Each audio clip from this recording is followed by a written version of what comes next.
आज से 14,000 वर्ष पूर्व की हम बात करने वाले हैं कि वो किस तरीके के लोग वहाँ पर रहे थे। सुग्रीव भगवान राम को ये प्रॉमिस करते हैं कि आप चिंता मत कीजिए, पूरे मैं वानरों को बुला लूँगा और वो वानर सब दुनिया में विश्व में घूम के माता सीता को ढूंढ के निकालेंगे। वो जब कहते हैं तो वो जो मैसेज भेजते हैं पूरे विश्व में भेजते हैं। वानर का जो समूह कैसा निर्माण हुआ है तो उसमें से वर्णन है जाम्बवान की पुत्री जाम्बवती, जिनका विवाह भगवान कृष्ण के साथ हुआ। हनुमान जी ने भीम जी को मिला, वो क्या बात है। तो देखो दोनों वायुपुत्र हैं जी। और ये व्यास जी को पता है, जो आर्यन इन्वेजन के नॉनसेंस में जो लोग डूबे हुए हैं, डूबे हुए, श्वास लेने नहीं आ रहा है उनको, मूर्ख लोगों को, उनको ये समझना चाहिए आपके प्रॉब्लम जो मन में है वो कोई सॉल्व करने के लिए आपकी मदद कर रहा है। तो आपको तद्विधि प्रणिपातेन परिप्रश्नेन सेवया, there is a method to madness, वो आपको समझनी पड़ेगी। आपके जो पुराने कोई डॉगमेटिक अजम्पशंस है वो आपको छोड़ देने पड़ेंगे। ठीक है, कोई फोर्स नहीं कर रहा है। तब तक ये हमारा जो डिस्कशन है वो आपके उनके समझ में नहीं आएगा बहुत लोगों के। जम्बू द्वीपे भरत खंडे आर्यावर्ते भारतवर्षे। जम्बू टॉक्स देखने वाले हमारे सभी दर्शकों का बहुत स्वागत, अभिनंदन। मैं आपके साथ निधीश गोयल करता हूं आप सभी का यथोचित अभिवादन। दोस्तों, हम जानते हैं कि हमारे इतिहास में ना बहुत सारे नायक होते हैं, खलनायक होते हैं, लेकिन नायक केवल अपने भरोसे नायक नहीं बन जाते। उनके साथ साथ बहुत सारे और भी लोग होते हैं जिनका पक्ष भी हमें जानना होता है, लेकिन हम उनके बारे में जान नहीं पाते हैं क्योंकि नायकों की आभा मंडल बहुत बड़ी होती है। लेकिन वो लोग भी हमारे इस देश में हैं, वो ख्यातनाम लोग, वो बुद्धिमान विद्वान लोग, प्रख्यात और विख्यात लोग, जिन्होंने अपना जीवन लगा करके उन नायकों के साथी लोगों के बारे में भी न केवल जाना बल्कि संसार को उनकी पहचान कराने के लिए भी वो लगातार आगे बढ़े। ऐसे एक वैदिक रिसर्च स्कॉलर, जब हम रामायण और महाभारत की बात करें तो हम सीधा सीधा जिनके पास जाकर के पूछ सकते हैं कि आपने किस तरीके से आकाश में, हम खुले आकाश के नीचे बैठे, किसी स्टूडियो में नहीं बैठे आज, आपने किस तरीके से आकाश में महर्षि वेदव्यास ने जिस तरीके से बताया कि कौन सा तारा, नक्षत्र, ये सब कहाँ थे, उसके आधार पे आज वैज्ञानिक तौर पे स्थापित किया कि कब रामायण हुई, कब महाभारत हुई। शुरुआत वहीं से करेंगे और आगे लेके जाएंगे नायकों के साथी, और जिन नायकों के साथी के बारे में बात करने वाले हैं उनके बारे में भी मैं आपको बताऊंगा। लेकिन पहले स्वागत हमारे बीच पधारे हुए श्रीमान नीलेश नीलकंठ ओक साहब का। नीलेश जी, बहुत स्वागत, अभिनंदन। नमस्कार जी। तो नीलेश जी, आज हम इंट्रोडक्शन में ये भी कर देते हैं, सीधा बता देते हैं कि हम लोग रामायण के उन 3-4 कैरेक्टर्स के बारे में बात करने वाले हैं जिनके बारे में हम बहुत ज़्यादा नहीं जानते हैं। पहला, सुग्रीव के बारे में, जो सेनापति थे, सेना नायक थे राम जी की सेना के, लेकिन हम उनके बारे में बहुत ज़्यादा नहीं जानते हैं। दूसरे, हम जामवंत की बात करें, और जामवंत ये वो विशेष व्यक्तित्व भी हैं जो रामायण में भी दिखते हैं तो महाभारत में भी नजर आते हैं। तो वो कैसे है वो भी थोड़ा बताइएगा। और तीसरे, जटायु, क्योंकि हम एक, अगर हम पर्टिकुलरली जो कॉमन सेंस की बात है, जो कॉमन पीपल में है कि भाई सुग्रीव वानर है, जामवंत रीछ है, तो जटायु पक्षी हैं। और उसके साथ साथ में हम नल और नील की बात भी कर सकते हैं, जिन्होंने राम सेतु का निर्माण किया।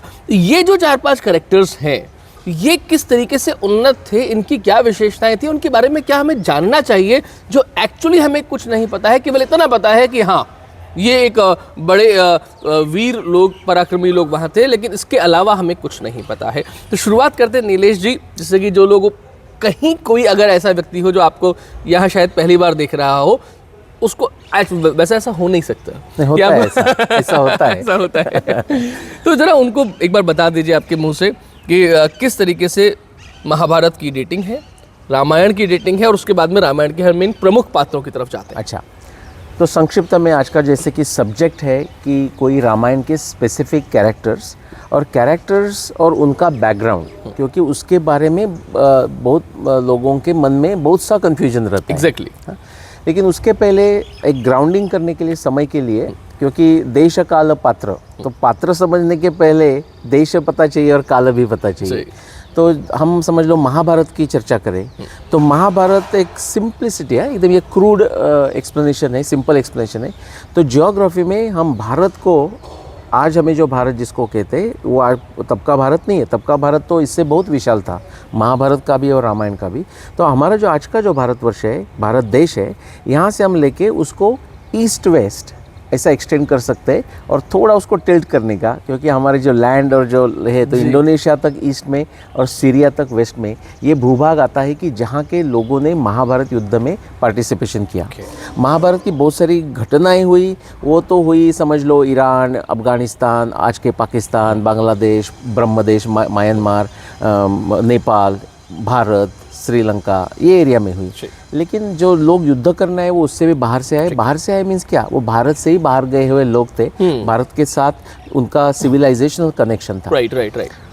और महाभारत की जो हम क्या कह सकते हैं हाइपोथेसिस या थियरी मेरी जो है वो सिंपल है और सिंपल होनी ही चाहिए जी। कोई कॉम्प्लिकेटेड करेगा तो साइंटिफिक थियरी हो ही नहीं सकती। वो थियरी ये है कि महाभारत में जो डिस्क्रिप्शंस है वो कॉन्टेक्चुअली महाभारत के समय से जुड़े हैं, क्योंकि महाभारत में और पुरानी कथा भी आती है, ठीक है, लेकिन जो महाभारत के समय जो जुड़े हैं वो जो डिस्क्रिप्शंस है वो महाभारत के समय के ही है। राइट। रामायण, वाल्मीकि रामायण हम ऐतिहासिक दृष्टि से कहें तो वाल्मीकि रामायण, और उसकी भी थियरी यही होती है कि वाल्मीकि रामायण में जो भगवान राम के संदर्भ में जो सब डिस्क्रिप्शंस है वो रामायण के समय के ही है। ये मैं इतना जेनेरिक थियरी बोल सकता हूँ। उसमें फिर खगोल शास्त्र के आ जाएंगे और जो कुछ पृथ्वी के धरातल पे के जो हमें एविडेंस मिलते हैं वो भी एविडेंस आते हैं, और उसको हम आज के विज्ञान के दृष्टि से और आज के हमारे पास जो साइंस और टेक्नोलॉजी है उसका उपयोग करके हम उसको ऑब्जेक्टिवली टेस्ट कर सकते हैं, तो उसका भी उसमें उपयोग किया जाएगा। ऐसा है। ये मैं इसलिए कह रहा हूँ, आजकल कोई हमारे ही मित्र लोग जी ऐसा एक दुष्प्रचार कर रहे हैं, मित्र लोग कह रहा हूँ मैं, ट्रोल्स की बात नहीं कर रहा हूँ, दुष्प्रचार ऐसा कर रहे हैं कि जो नीलेश ने जो काम किया है वो सिर्फ खगोल शास्त्र से किया है जी। पहले तो उनको समझना चाहिए कि भाई टाइम का बात है तो पहले खगोल शास्त्र का उसमें साक्ष्य है तो खगोल शास्त्र का उपयोग करना ही चाहिए। इतना ही नहीं, पहले तो सिर्फ खगोल शास्त्र का ही उपयोग करना चाहिए। ये भी एकदम बेसिक कॉमन सेंस है। लेकिन जिनके समझ में नहीं आता, मुझे क्या लगता है वो समझ में नहीं आने की बात नहीं है, उनके कुछ अंदर और कुछ प्रॉब्लम्स है, पूर्वग्रह है और कुछ क्राइसिस है। समटाइम वो स्ट्रेटेजिक कंसर्न्स रहते हैं उनके, क्योंकि उनका किसी के साथ मिलाप है वगैरह होता है। हम वो सब को छोड़ के कह दें कि इस महाभारत में 300 के आसपास खगोल शास्त्रीय साक्ष्य है, और जैसे कि आप जिक्सॉ पजल सॉल्व करते हैं या क्रॉसवर्ड पजल सॉल्व करते हैं, उसको सब एकत्र हम लाए और विज्ञान पद्धति से उसका जैसे इंद्रिय प्रामाण्य से उसका निष्कर्ष करें, तो सबका एक जगह जैसा जिक्सॉ पजल जैसा जो उत्तर आता है वो आता है 5561 BCE ईसा पूर्व, जिसको हम कहते हैं, या बिफोर कॉमन एरा, सामान्य समय के पहले।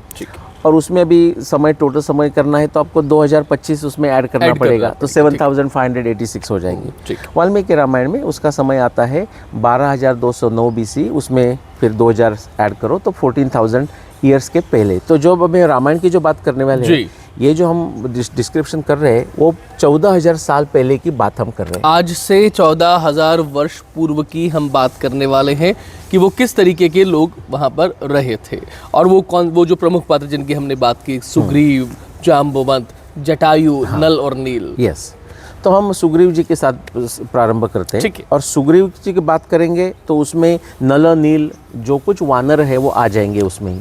तो राइट। वैसे मैं दर्शकों को बता दूं कि नीलेश जी ने सुग्रीव जी के एटलस के बारे में बहुत बड़ी बात की है, और सुंदरकांड में एक उक्ति भी आती है जिसमें पदुम 18 जूथब बंदर की बात आती है। तो किस तरीके से 18 सेनानायक जो है वो अलग अलग द्वीपों पर थे, मुख्य लड़ाई जो है वो लंका में चल रही थी। करेक्ट जी, करेक्ट। और जो आपने वर्णन कहा उसमें ऐसा ही है, जब सुग्रीव भगवान राम को ये प्रॉमिस करते हैं कि आप चिंता मत कीजिए, पूरे मैं वानरों को बुला लूँगा, और वो वानर सब दुनिया में विश्व में घूम के माता सीता को ढूंढ के निकालेंगे।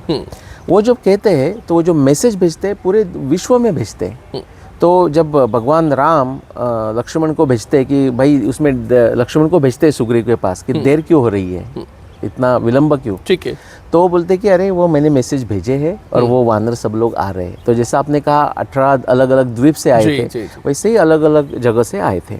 और ये वानर कौन है फिर, तो हम वानर करके, और आज हम जिसके लिए शब्द यूज़ करते हैं वानर, यानी कि मंकी। हाँ जी, हाँ, तो वो लोगों का एक कन्फ्यूजन होता है, बिकॉज उसमें फिर टेल है, उसका वानर जैसा मुख है, बिल्कुल। हरि मुख का है, वानर मुख का है। मीन्स जो वाल्मीकि जी ने शब्दों का उपयोग किया है, उससे शब्द में हमें समझेगा कि आज का जो हम मंकीज जिसको कहते हैं उसके लिए भी उपयुक्त होगा। ठीक है। लेकिन उसको हमें ये समझना चाहिए, और ये समझना मीन्स कोई हमारा स्पेकुलेशन नहीं है, उसके उत्तर वाल्मीकि रामायण में ही है। Right. जैसे मेरे मित्र यशोदीप देवधर जी है, उन्होंने 21 नोट्स 21 नोट्स ऐसा करके उनका चैनल है, ओके। जो IIT मुंबई के जी, इलेक्ट्रिकल जी, जी, इंजीनियर है, फिर IIM है, और फिर Right, अपना right. बिजनेस था उनका, वो बिजनेस का उन्होंने अभी छोड़ दे के पूरा अपना जो आयुष्य है वो इसके लिए समर्पित किया है। बाबा जी बन गए वो भी। हाँ, बाबा जी नहीं बने या मॉडर्न बाबा जी कह मॉडर्न सकते बाबा हैं। जी, ठीक है। हाँ, तो मॉडर्न बाबा जी तो हम भी हैं, हम आप भी वही बोला इसलिए।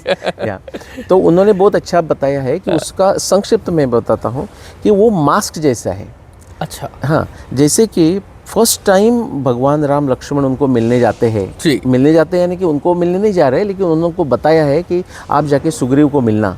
तो सुग्रीव ही गंधमादन या कौन सा पर्वत है उसके ऊपर, मैं शायद नाम रॉन्ग लेता होगा, तो ठीक जो है। कुछ उसका जी, पर्वत जी, है, हाँ, मैं शायद नाम रॉन्ग लेता होगा, तो उसमें से वो जो देखते हैं तो वो हनुमान को बोलते हैं, हनुमान उनका मंत्री जैसा है, बिल्कुल। हनुमान को जाके बोलते हैं कि आप मंकी वेश में, मीन्स वानर वेश में उनके सामने मत जाओ, नॉर्मल वेश में जाओ, मीन्स मानव जैसे जाओ।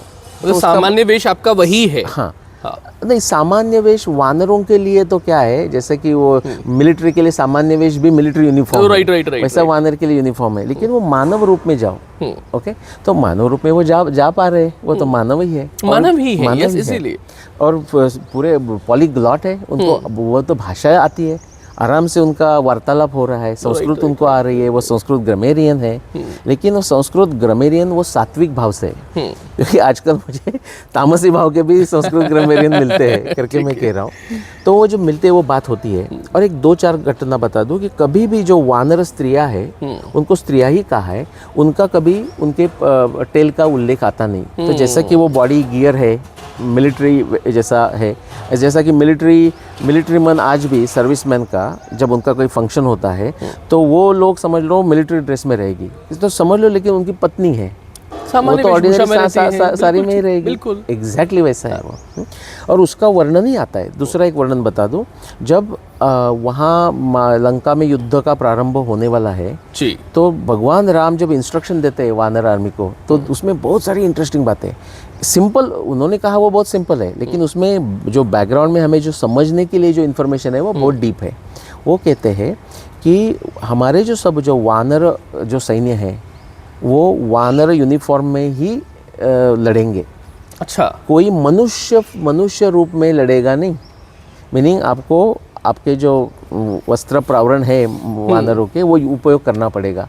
और वो क्यों करो ऐसा जब भगवान राम कहते हैं तो वो ये कहते हैं कि आप ऐसा करोगे तो हमें, मीन्स हमारे साइड के लोगों को, हमारे लोग कौन है वो समझने में आसानी होगी। ठीक है। हाँ, इसमें से एक बात आती है कि पहले तो मनुष्य थे और फिर वो एक गियर, मिलिट्री गियर जैसा, या उनका पूरा एक ट्राइब का गियर आप कह सकते हैं, ऐसा पहन रहे। ठीक है। दूसरी बात, और ट्राइब पे भी मैं आऊँगा। दूसरी बात ऐसी है कि दोनों में कंफ्यूजन नहीं होना चाहिए, यानी कि जो रावण के साइड से जो राक्षस लड़ रहे हैं वो भी मनुष्य है। हाँ। नहीं तो उनको जो हमें दिखाते हैं ऐसा सिंह वगैरह है तो फिर चिंता नहीं ना, आप कैसा भी युद्ध कीजिए, तो उसमें सब वो भी पता चल जाता है।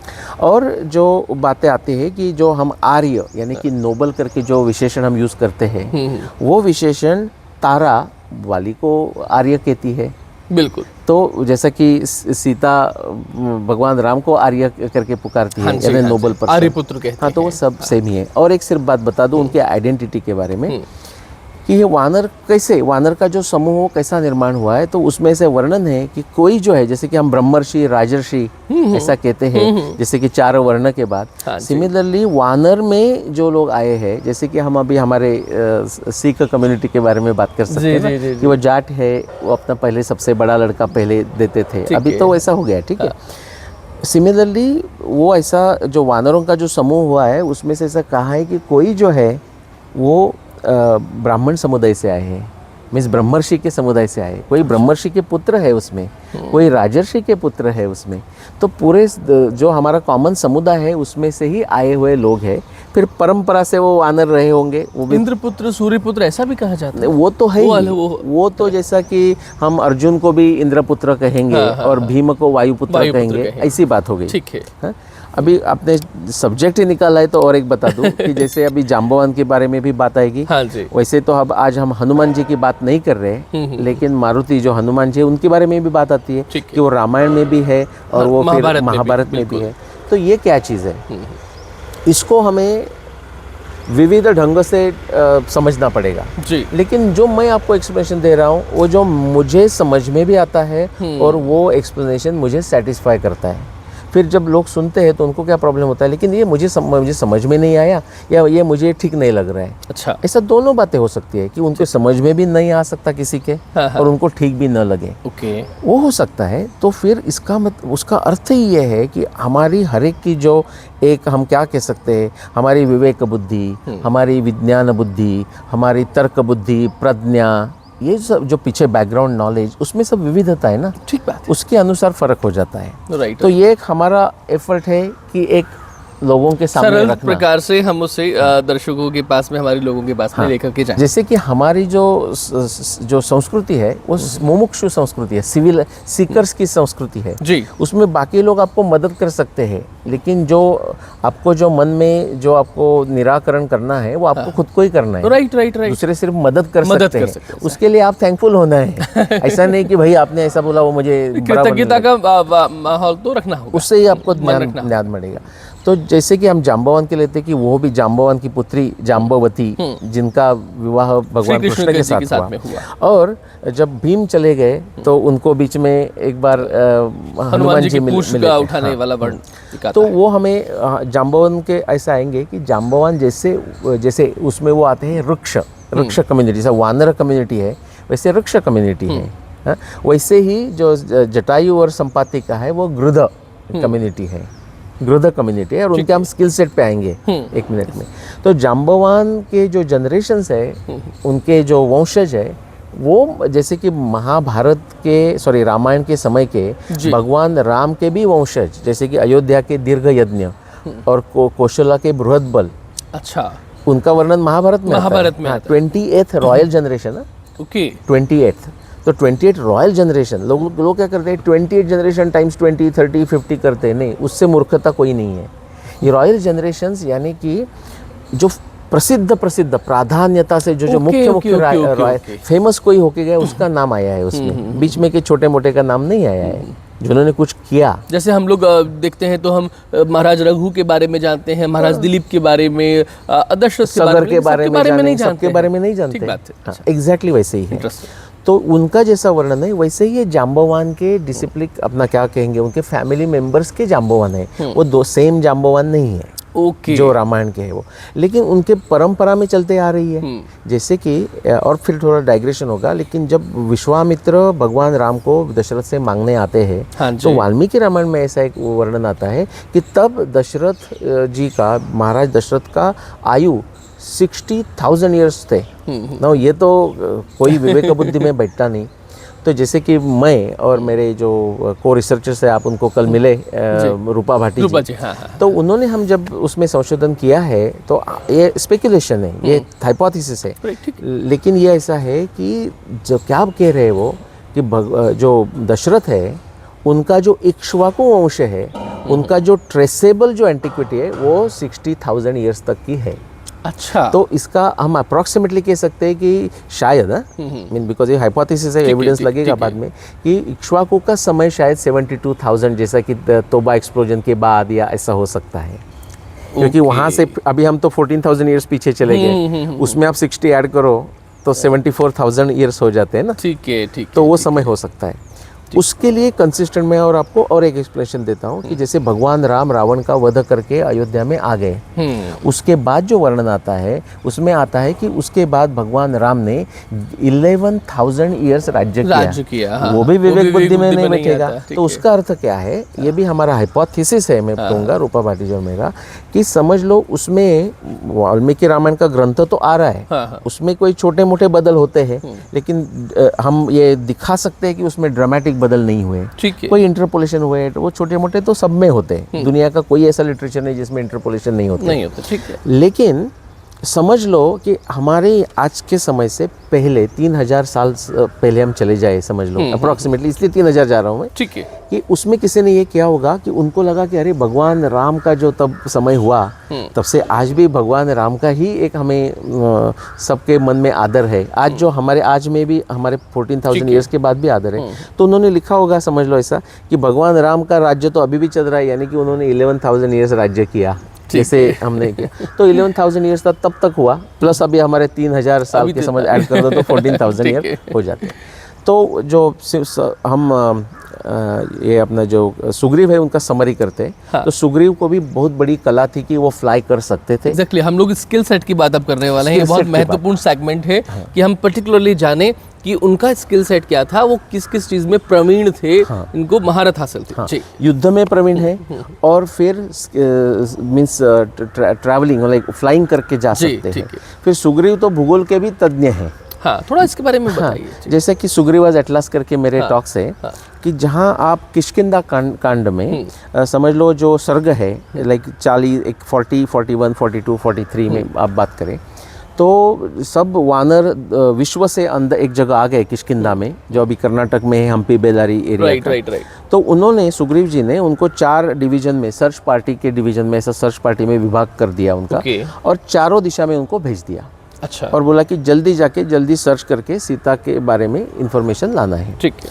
तो उनको कहाँ, ईस्ट डायरेक्शन मीन्स कौन सा, वो सब बताते हुए उनको एक गाइडेंस देने जैसा उन्होंने उसके मार्क्स किए। जैसे कि यहाँ से हम कहेंगे कि नॉर्थ में जाएंगे तो जयपुर चले जाएंगे, उदयपुर चले जाएंगे, ऐसे हम जैसे बात करेंगे। नॉर्थ साउथ में जाएंगे तो मुंबई की बात करेंगे, गोवा की बात करेंगे।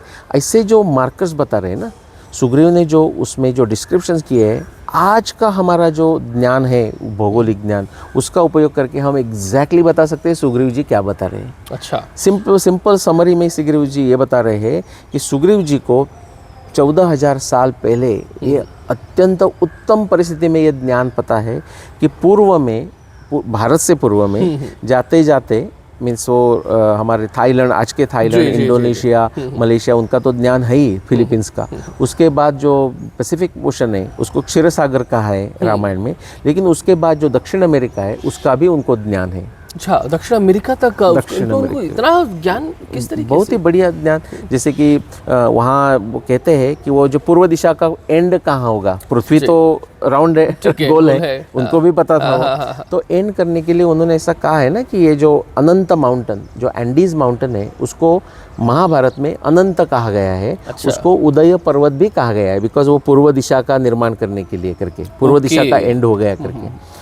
और उसमें कहते हुए जो उधर एक उन्होंने इंसिग्निया, जैसा हम भारत के लिए हम तिरंगा कहेंगे जी, या हमारा ब्रीद वाक्य सत्यमेव जयते कहते हैं ना, ऐसा जो इंसिग्निया पश्चिम पेरू के पश्चिम किनारे पे जो बनाया गया है रॉक्स में, उसको जो स्पेनिश लोग आ गए या जो उधर के लोकल लोग आया, हमारा केचुआ लोग हैं, उनको भी पता नहीं कि ये किसने बनाया, क्यों बनाया, कब बनाया, लेकिन रामायण को वो बात पता है। क्या बात है। हाँ, तो रामायण आप पिक्चर दिखाएंगे ना, जो ट्राइडेंट कैंडेलाब्रा ऑफ एंडीज कहते हैं उसको जी, आप देखेंगे तो उसका वर्णन, आप इधर पिक्चर रखिए और आप यहाँ उधर रामायण की जो श्लोक है रामायण का, उसका पठन कीजिए, उससे ज़्यादा उसका वर्णन कोई अच्छा कर ही नहीं सकता। यहाँ से ट्राइडेंट जैसा है, तो उधर वर्णन है, त्रिशिरा कांचनस केतु तालस्तस्य महात्मना स्थापित पर्वतस्याग्रे विराजति सवेदिका। नीचे वेद भूमि का रेक्टेंगल भी है, ट्राइडेंट जैसा 3 है। जो रॉक्स है कांचन, तो गोल्डन कहाँ है, तो वो गोल्डन ही है। उसके आगे जाके ये भी कहा है कि ये किसने निर्माण किया, कब निर्माण किया और क्यों निर्माण किया। ओके हाँ, तो उसमें लिए कहा है कि उसके पूर्वस्या दिशि निर्माणम कृतम तत्त्रिदशेश्वरे, इंद्र ने पूर्व दिशा का निर्माण के लिए किया।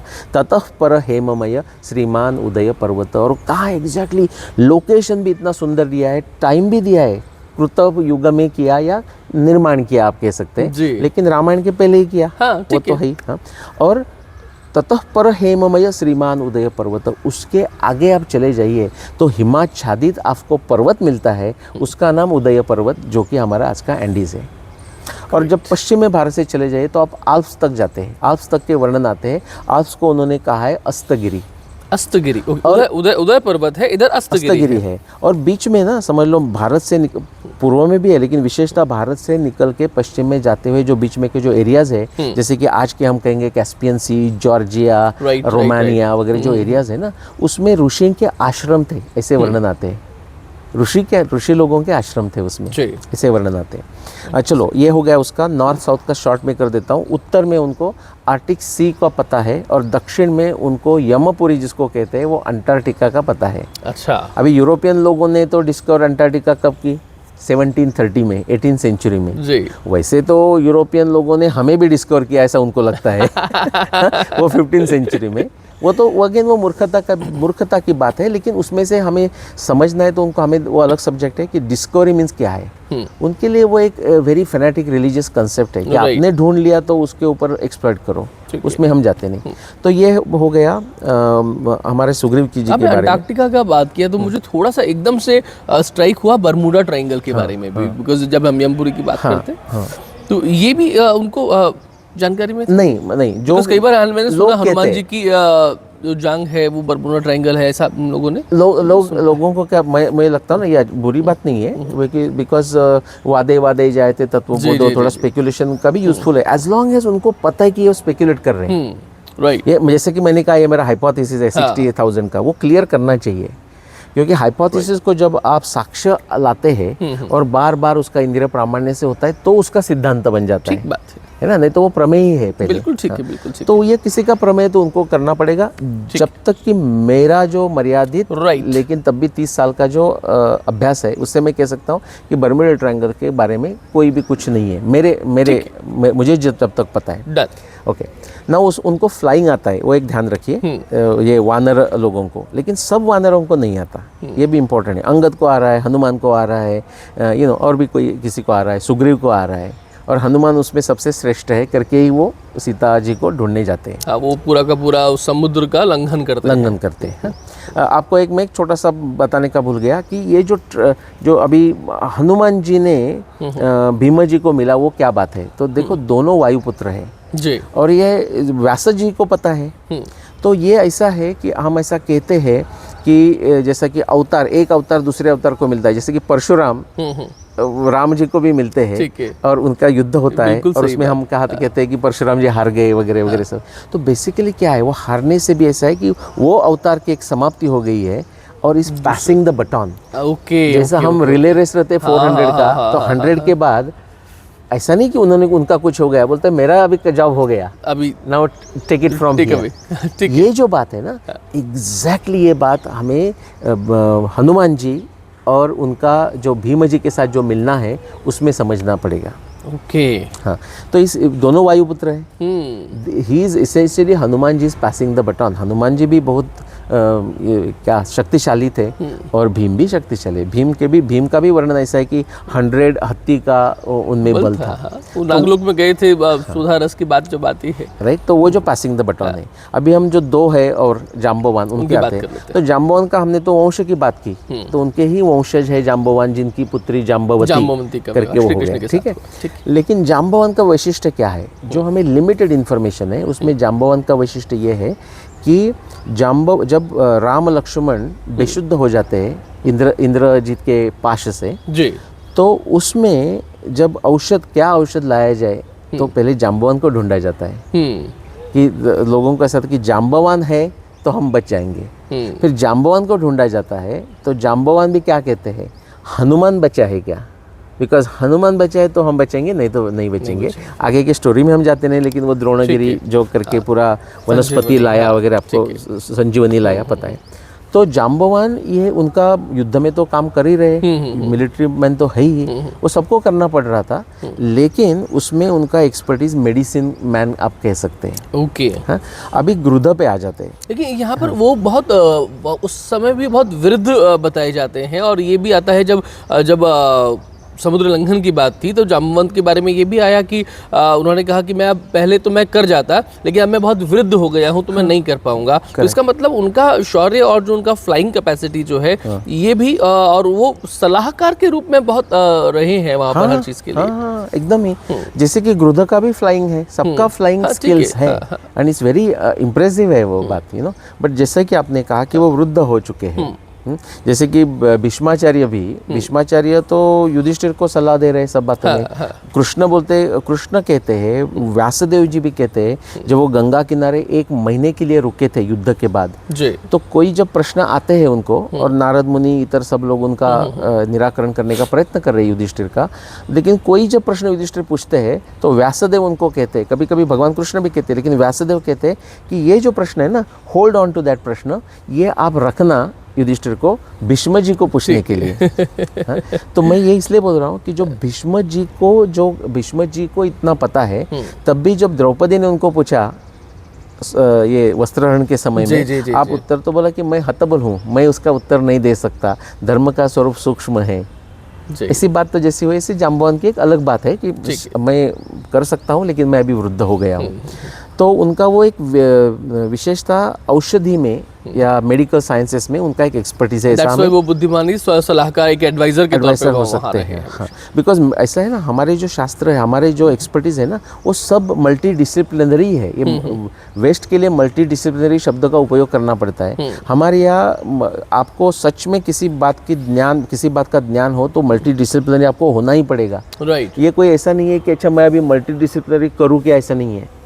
आप वाल्मीकि रामायण का अभ्यास करना है, आपको महाभारत के अभ्यास करना है, तो आपको मल्टी डिसिप्लिनरी होना ही पड़ेगा। ठीक, जैसे कि वो मेडिसिन मैन होना है, तो आजकल तो वो प्रिस्क्रिप्शन मेडिकेशन के नाम भी बाय हार्ट करते हैं। नहीं, आपको मल्टी डिसिप्लिनरी होना ही पड़ेगा। जो जाम्बवंत थे, जो सुग्रीव भी थे, ठीक है, कार्यकुशल है, राजा है, प्लस जियोग्राफर है, प्लस फ्लाइंग भी करने आ रहा है, उत्तम योद्धा भी है। हाँ, वैसे ही जब ग्रुध की जो बात आती है, उसमें हमें एग्जैक्टली उनका रोल तो पता नहीं आता। ये कहते हैं जब भगवान राम, लक्ष्मण, सीता पंचवटी में, यानी कि जो नासिक में आती है, तो वहाँ उनको जटायु मिलते हैं और क्या कहते हैं, वो कहते हैं कि मैं दशरथ का अच्छा मित्र हूँ। बिल्कुल। अभी ये दंडकारण्य का एक कॉर्नर हो गया ऑलमोस्ट। हाँ? गैप बहुत बड़ा है। और अयोध्या कहाँ, यू नो। लेकिन वो बोलते हैं कि मैं दशरथ का मित्र हूँ, मीन्स उनके कम्युनिकेशंस चल रहे हैं। ऐसा मत सोचना कि जंगल है, ग्रासलैंड्स है तो कम्युनिकेशन नहीं हो रहा है। राइट। बहुत इफेक्टिवली चल रहे हैं उनके। और फिर उनको, बिकॉज वो दशरथ के मित्र है, वो अपना एक रिस्पॉन्सिबिलिटी समझते हैं जटायु जी कि ये अभी तीनों रहते हैं, हाँ, तो मुझे ध्यान रखना है उनके ऊपर, इसीलिए वो एक ध्यान रखते हैं। ऐसी एक बात है। उनका एक स्किल बता दूं कि जटायु और संपाति ये जो दोनों ब्रदर्स हैं, उनका एक रामायण में एक उत्तम वर्णन आता है कि एक बार ना उन्होंने प्रैक्टिस किया, जैसे कि एक्सपेरिमेंट चल रही थी कि कितने हम ऊपर जा सकते हैं। वो फ्लाई तो कर रह सकते थे, now this is going vertical rocket, Tesla ji का रॉकेट, ओके, इलॉन मस्क वाला एक्सपेरिमेंट है। तो ऊपर गए तो उसका सुंदर वर्णन आता है कि जैसे हमें पता है जो लेयर्स है ना, तो एक लेयर के ऊपर जाने के बाद अल्ट्रा वायलेट रेज का इफेक्ट ज्यादा हो जाता है। दलांबर, सितांबर, ऐसा कुछ। अगर आप अभी देखें तो क्षोभ मंडल, समताप मंडल, आयन मंडल, जैसे कि पायलट्स को भी जो लंबा समय ये करते हैं, फ्लाई करते हैं, उनको इफेक्ट हो जाता है। राइट, ठीक है, जब रेज का सर्टन का। तो वहाँ जब ऊपर जाते हैं तो उन्होंने वर्णन किया है कि उनके जो पंख थे ना, पंख क्या थे हमें पता नहीं है, बट बिकॉज वो मानवी है, लेकिन उनके जो पंख थे, जो अटैचमेंट्स कुछ होगा, वो बर्न होने लगे। और वो ये भी बात करते हैं कि इतना ऊपर गए थे कि वहाँ से जो नीचे के जो शहर है ना, ये एक अपने रथ का जो चक्र रहता है, ऐसे दिखने लगे उनको। लेकिन उसमें से बहुत सारी बातें आती है कि पहले तब शहर थे।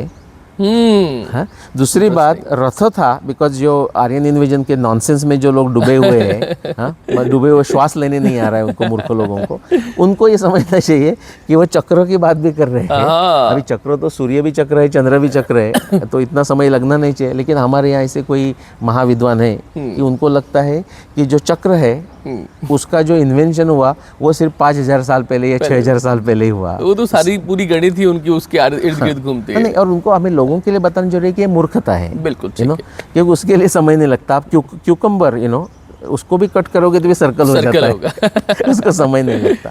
तो चक्र का वर्णन करते हैं। फिर और एक इंटरेस्टिंग बात है, जैसे कोई लोगों ने उसका कैलकुलेशन भी किया है, वो अप्रॉक्सीमेट कैलकुलेशन, हाइपोथेटिकल कैलकुलेशन है, लेकिन वो इतने ऊपर गए तो उसमें बात क्या हुआ, उनका कंट्रोल भी चला गया, बिकॉज उनके पंख जो है बर्न होने लगे, जो कोई उनका अटैचमेंट हो गया शायद, व्हाटएवर इट इज लाइक, जो भी है। तो दोनों गए, जटायु और संपाति गए थे। उनको उधर से बड़ी बड़ी सिटीज जो वो चक्र जैसे, रथ के चक्र जैसे आकार की दिख रही थी, हाँ, वो सब बात है। वहाँ से वो गिरने लगे, because may be they lost all the thing करके।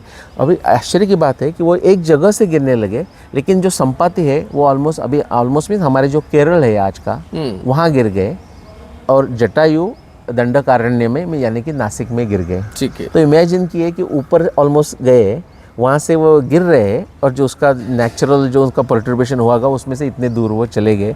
इससे हमें कल्पना आती है कि कितने ऊपर गए होंगे। राइट, ठीक है। हाँ, और ये भी आता है कि संपाति ने बड़े भाई के नाते थोड़ा जटायु को एक उनका रक्षण भी किया, कि जिससे कि ये मैं जल रहा हूँ लेकिन ये नहीं। हाँ, ऐसे हाँ करके, जिसलिए जटायु का परिस्थिति ज़्यादा अच्छा रहा, हाँ। नीचे आने के बाद भी, और संपाति तो और ही इंजर्ड होके गए। Yes, exactly. तो वहाँ ही रहे। I mean he might have become handicapped in some fashion, तो वहाँ केरल के एरिया में ही तो रहे। वो संपाति ने ही बताया था कि ना सभी लोगों को, हनुमान जी को, कि भाई अभी एक सीता। रावण जो है वो लेके गया है Correct. सीता को, और मैं देख रहा हूँ। हाँ, बिकॉज आप जो हमारे कौन से मलय पर्वत है और नीलगिरी पर्वत है, जो केरल के जो माउंटेन रेंज है, उसमें से आप देखिए ना, तो वहाँ से वो बोल रहे कि मैं देख सकता हूँ वहाँ है करके। और तब वानरों के सामने ही संपाति का मृत्यु हो जाता है। फिर उनके वो अंत्य संस्कार वानर करते हैं, और फिर सीता देवी का सर्च करने के लिए आगे निकलते हैं। दो करेक्टर और चीज़ बात करते हैं, क्योंकि हम जब राम सेतु की बात करते हैं तो हम लोग सामान्य रूप से बात करते हैं कि राम जी का नाम लिखा गया पत्थर पे और पत्थर तैर गए, ये वाली चीज़ आती है। उसके साथ साथ में एक और बात भी आती है कि दो महासागर, इवन हम इस समय जिस वर्तमान में जब हम कर रहे हैं, तब प्रयागराज तीर्थ या प्रयागराज में कुंभ अमृत जो है वो छलक रहा है वहाँ पर। तो ऐसे में वहाँ त्रिवेणी संगम है, तो आप देखेंगे तो गंगा जी और यमुना जी और अदृश्य सरस्वती माता, दो वो नदियाँ जो है उनका रंग एकदम अलग अलग दिखता है। इवन दोनों का जो कलर्स है, वो कलर्स के साथ साथ में गर्माहट या ठंड वो भी दिखती है। ऐसे ही महासागरों के बारे में भी है, तो हिंद महासागर, प्रशांत महासागर, दोनों का एक वहाँ पर सीमा दिखती है। तो ये किस तरीके के, नल और नील के बारे में बात करके उसको पूरा करें। अच्छा, नहीं तो नल का ही हम सिर्फ बात करते हैं। ठीक है। तो नल जैसे कि वानरों में भी, बिकॉज ये पूर्ण एक स्वयं क्या कह सकते हैं, सेल्फ सफिशिएंट राज्य है वो, तो उसमें सब लोग हैं। तो उसमें नल जो है वो आर्किटेक्ट है जी, इसलिए उनका उपयोग आ गया। जब हमें लंका के लिए पूरा सैन्य लेके जाना है, हाँ। लोग ये भी पूछते हैं कि फिर बोट से क्यों नहीं गए। हाँ, तो क्योंकि बड़ा सैन्य है तो बोट से लेके जाएंगे तो एक छोटा सा डिवीजन ही वहाँ वो साइड में रहेगा। रावण के जो लोग हैं, जो एस्पियनाज, वो तो सब देख ही रहे, राइट, उनको ही मार देंगे ये आने के पहले, बड़ा सैन्य आके करके एक साथ में जाना जरूरी है करके वो बनाया गया। और नल आगे आते हैं, बोलते हैं कि मैं विश्वकर्मा ट्रेडिशन में हूँ। तो देखो वो क्या कहते हैं, मैं विश्वकर्मा का पुत्र हूँ। तो एग्जैक्टली वो विश्वकर्मा का पुत्र नहीं है, वो ट्रेडिशन में है। ये बड़ा इंपॉर्टेंट पॉइंट है। तो जो नल है वो विश्वकर्मा के पुत्र है, यानी कि उनके डिसिप्लिक सक्सेशन में आ रहे हैं। क्योंकि देखो, एक तो आपका जेनेटिक सक्सेशन या डिसिप्लिक सक्सेशन, दोनों में से कोई भी हो सकता है। जैसे कि मैं केमिकल इंजीनियर हूँ, मैं बात करूँ तो केमिकल इंजीनियरिंग में, जो केमिकल इंजीनियरिंग का फाउंडेशन तो लास्ट 100 ईयर्स से भी का है। तो उसके जो फाउंडर्स थे, जैसे कि उसमें पीसी डैंकवर्ड करके यूके में थे, यहाँ हमारे प्रोफेसर एम शर्मा थे इंडिया में, या आप अमेरिका में चले जाए तो बॉब बर्ड करके थे। तो मैं जो मास्टर स्टूडेंट हूँ, बैचलर स्टूडेंट्स हो तो प्रोफेसर एम शर्मा का स्टूडेंट हो कह सकते हैं। तो मास्टर स्टूडेंट हूँ, तो मेरे जो प्रोफेसर थे माइकल विलियम्स, उनके प्रोफेसर थे बॉब बर्ड, कि वो भी एक फाउंडर समझे जाते। तो मैं कहूँगा कि I am grandson of Bob bird. वो जेनेटिक सक्सेशन नहीं है, वो डिसिप्लिक सक्सेशन है। तीनों हम केमिकल इंजीनियर है, ऐसे इसमें बात आ जाती है। और कौन सा पॉइंट था आपका? नल और नील के बारे में हम लोग बात कर रहे थे, आपने नल के बारे में बताया। और मुझे लगता है कि हमारा जो प्रमुख बात थी कि जाम्बवंत, सुग्रीव, नल, नील, कि किस तरीके से समुद्र का रंग जो है वो वहाँ पर वो अलग अलग था। अच्छा, नहीं मुझे ये लगा, जब आपने समुद्र का रंग जैसा वो अभी प्रयागराज की बात की, महाकुंभ चल रहा है करके, तो उसमें कह दूँ, और अभी मैं कहाँ किसी से सुना और बहुत ही अच्छा एक्सप्लेनेशन दिया। यही मेरा एक्सप्लेनेशन रहता है कि वो भाई सरस्वती का कहाँ। जैसे कि हम ये कहते हैं कि वो जाम्बवान तब का महाभारत का रामायण का सेम है क्या, परशुराम सब सेम है क्या महाभारत और रामायण के, तो बिल्कुल नहीं है वो। ठीक है, वो ट्रेडिशन के लोग हैं। ट्रेडिशन सिमिलरली जो यमुना और गंगा जहाँ मिलती है प्रयागराज में, वहाँ सरस्वती का भी माना जाता है। वो सरस्वती का मान्यता जो है ना, सरस्वती की मान्यता, ये हमें हमारे क्या कह सकते हैं, हम मन बुद्धि में है वो। सरस्वती का जो वाक का जो ट्रेडिशन है, जो ज्ञान का ट्रेडिशन है, वो बहुत सारे हमारे अभी के आचार्य ऐसा उत्तम रीति से एक्सप्लेन कर रहे हैं। लेकिन क्या होता है, लोगों में जो एक अजम्पशन होके बैठा रहता है। लोगों का क्या होता है प्रॉब्लम, मैनी लोगों का, सबका नहीं कह रहा हूँ, मैनी लोगों का प्रॉब्लम ये रहता है कि देखो भाई, जो मेरे जो अजम्पशंस है वो मैं नहीं छोड़ूंगा, लेकिन मेरे अजम्पशंस करने के कारण मुझे बहुत सारा समझने में प्रॉब्लम हो रहा है, वो प्रॉब्लम आप सॉल्व कर दीजिए। तो उनको मैं कहूँगा ऐसा नहीं किया जा सकता।